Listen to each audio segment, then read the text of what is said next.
All right, welcome to this next blog in the series of well-known Rotary people and indeed well-known people generally. And I have with us today Danny Bonwitt. Danny Bonwitt, I think, has got rightful claims to be the father of the house. I've just accused him of, is he 80? And he tells me in a few days he's 90. So Danny, welcome to this talk. Thank you. Now, in 90 years, I know you're going to have an awful lot that it's not going to be possible that we actually cover everything. But let's start with when I first got to know you, which is possibly more years ago now than I like to think. But it was at Probus. Yes, it was. You was the chair of Probus, the professional and business retired members. And I think I followed you as chair, actually. Yes. And I didn't know at the time that you were a Rotarian, but of long standing. So you've been, I understand, at least twice the president of different. Tell us how you came to join Rotary.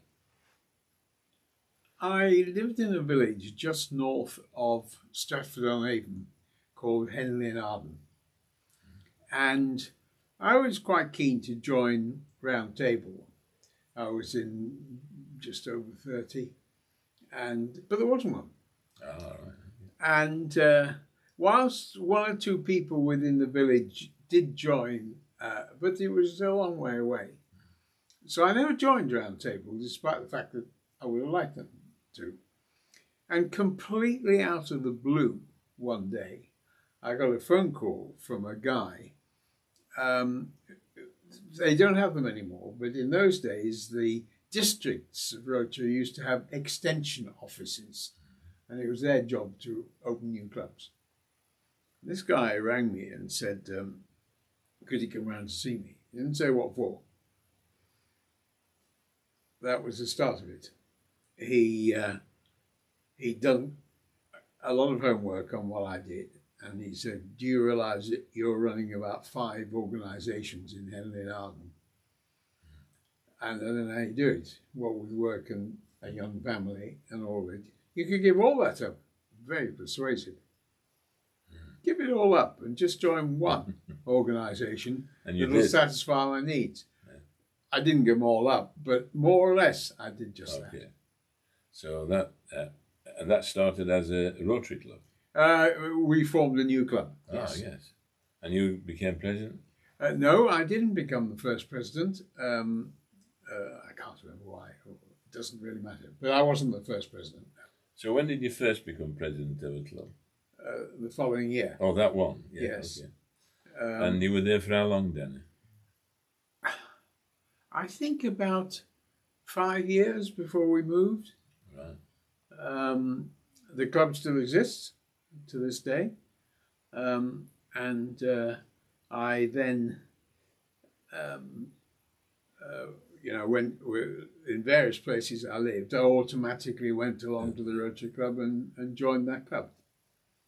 And which one next you became president of? The next one I became president of, and the next one I joined was Knutsford in Cheshire. Right, okay. And I became president of that quite quickly because they were running out of people. The usual problem, nobody wanted to do the job. So I became president of Knutsford. How many more presidents between then and this one? I then did another half a year as president of Knutsford in an emergency. And then I didn't want to be president of our current club, but again there was an emergency because the president was posted to Grimsby. Right, okay. Bit fishy that, but nevertheless. And that's exactly what he did. He worked in fish. Right, okay. All right. But as I say, that only really scratches the surface because you've been involved in just about every function in the club, because our club's arranged in committees that deal with these certain things. And you've been round the block more than once on all the different committees. I think currently you're on the international committee. International. I don't know whether I've done them all twice. I really don't know. But I've certainly done every of them at least once. And I've done all the offices, the secretary and the treasurer. Yeah, okay. I've done those as well. Yeah. Yes. Well, yeah, that's you've certainly got a tremendous record, as I say. Father of the house, as I call it. I don't think there's anyone older in the club. No, there is not now. There could be one or two approaching, but you're the eldest. I might just interject there and say that the person who was the oldest member of the club will be 100. He's still in Rotary, but not in our club, and he'll be 100 in 4 weeks' time. Oh, right, okay. Well, glad he's out of the way because it spoiled the record. It has spoiled the record. But Danny, just turning away now, you've obviously got a tremendous history in Rotary. But there are a few things in your life that I know about just a little bit, and maybe you'll enlighten us. I mean, you were a pilot or are a pilot, for example. You've flown aircraft and you've flown military aircraft. You did a talk to the club about the Canberra? Canberra, yes. And you flew it. Tell us a little bit about that. Well, I went to university after school, but I'm no academic, and although I read mechanical engineering, but I was much well. One of the things was we not a lot of money in our household, so there was no question of me going to university away. I had to go to the university in the town I lived, which is Manchester, Right. and I also needed some money. So on Freshers' Day in university, when you go around all the clubs, I went to the ones that paid the most. and You've got one a of practical those, side, yeah. and one of those was the University Air Squadron. Right. Okay. I'd never been particularly interested in planes before that. I joined the Air Squadron and then very quickly realised I was much more interested in flying than I was in doing mechanical engineering. In fixing them, yeah. Flying them rather than fixing them, yeah. But it runs in the family. I think your son's a pilot, isn't it? My son is now a pilot, has been all his life. It's his only career. He, like I suppose a number of sons from fathers, he followed me, did mechanical engineering at Bath and joined the Air Squadron, but he then went straight into commercial flying. I was never interested in commercial flying. Yeah. I always called it taxi driver of the air. Oh, right, okay, yeah. And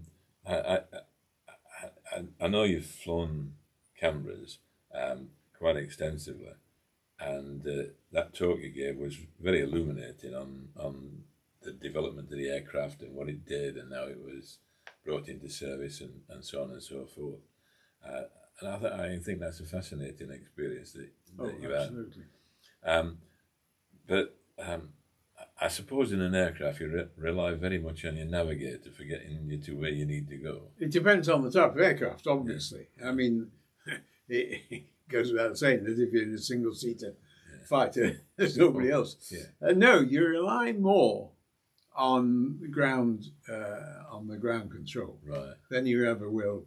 And in my day, you relied a lot on radar. Well, I say this as a bit of a lead-in because in terms of navigating, I understand you've a bit of a reputation when you lead one of the walks for finding perhaps the longest way to the actual target. Or maybe not the way at all. Or maybe not the way at all. So how did you acquire this? Because, I mean, I've never been on one of these walks, but I do hear people saying, don't let Danny take you on a walk. You will get completely and utterly lost. How did you manage to get... I truthfully cannot remember the first time. Right. Oh, what about the other times? Oh, well, some people know me better than others. Yeah. And there are times when it was done with a little bit of tongue-in-cheek. Yeah, okay. But I did get lost, I don't deny that. But then I did make up for it, I thought, by giving the club a cup, which should be awarded every year to the man who loses the most, loses away the most. Okay. Well, I wasn't aware of that. I'm not into walking. I'm probably getting a bit too long in the tooth for me to do it. But if there's a cup around, you never know.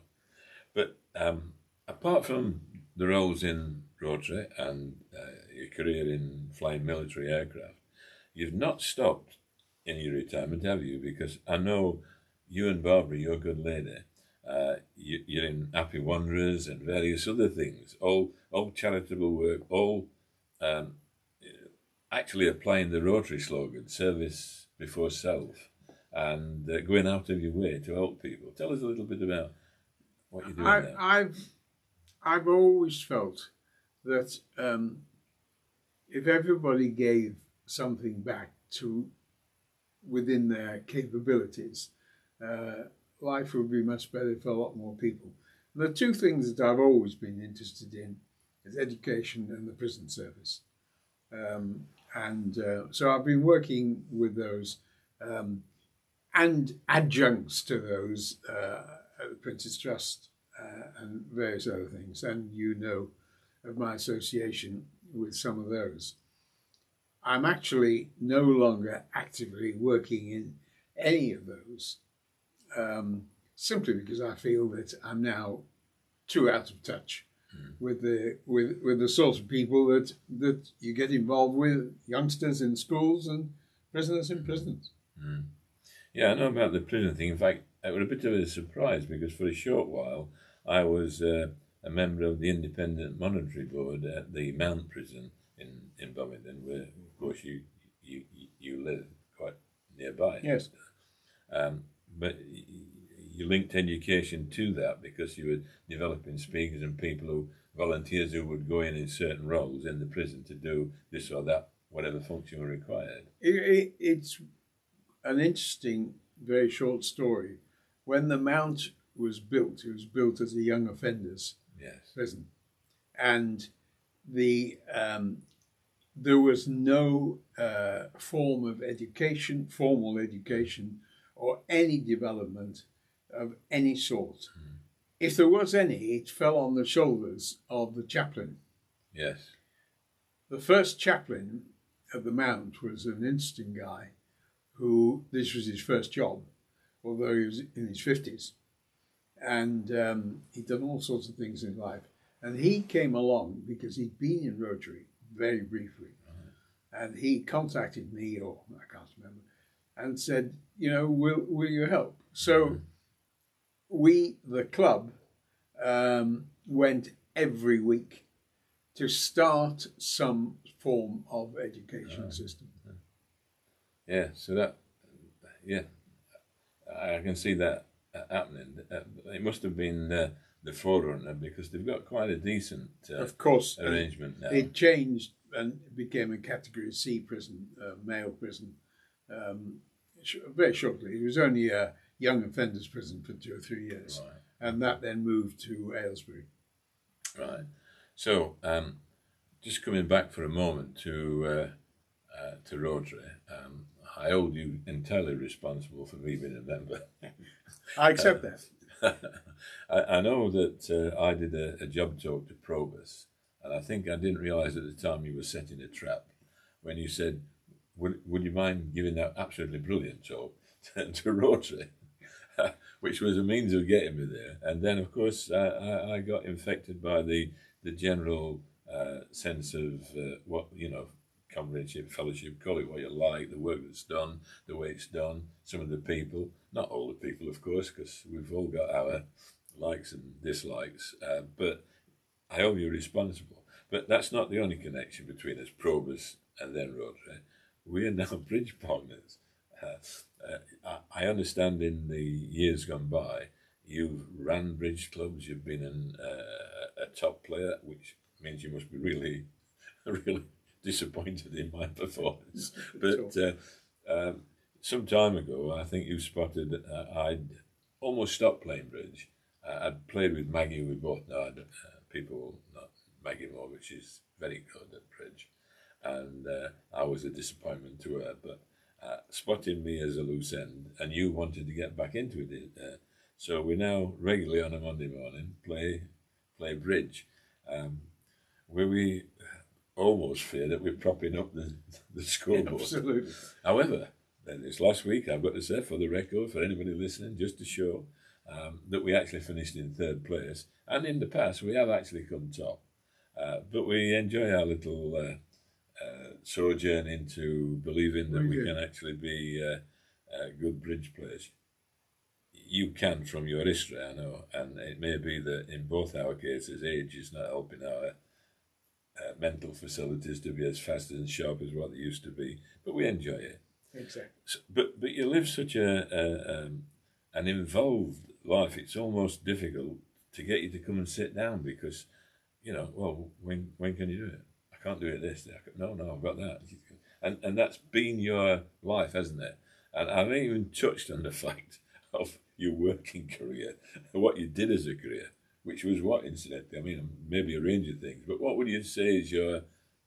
Well, I always say it's very difficult to answer that question. I got 5 careers. I've already mentioned the Royal Air Force, which was 5 years. And from there, I went to Unilever, who sent me to Africa. So I spent 5 years in Africa on and off, which also involved a lot of work in Eastern Europe.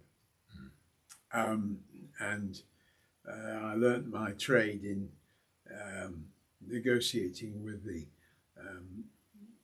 communist regimes and the way they worked at that time. I then developed through my connections in Unilever. I got very much involved with heavy-duty food service equipment for hospitals, hotels, that sort of thing. Whilst I was still in Africa, and that's where I ended up my working career. But it's 28 years since I stopped doing that. Well, you are 80.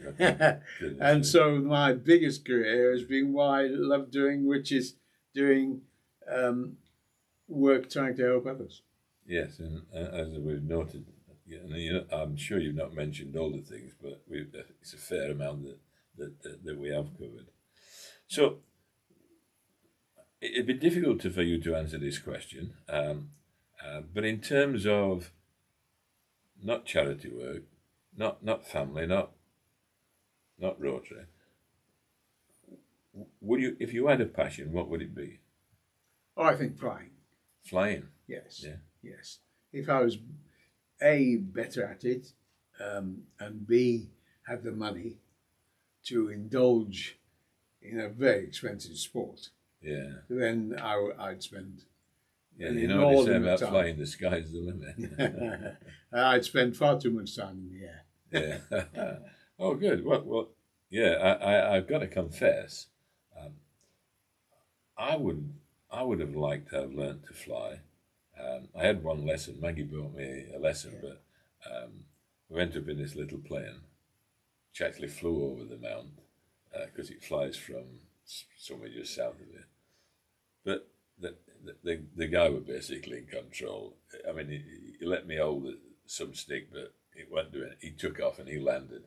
And I've got a feeling that that's the important part. Well, it's a useful.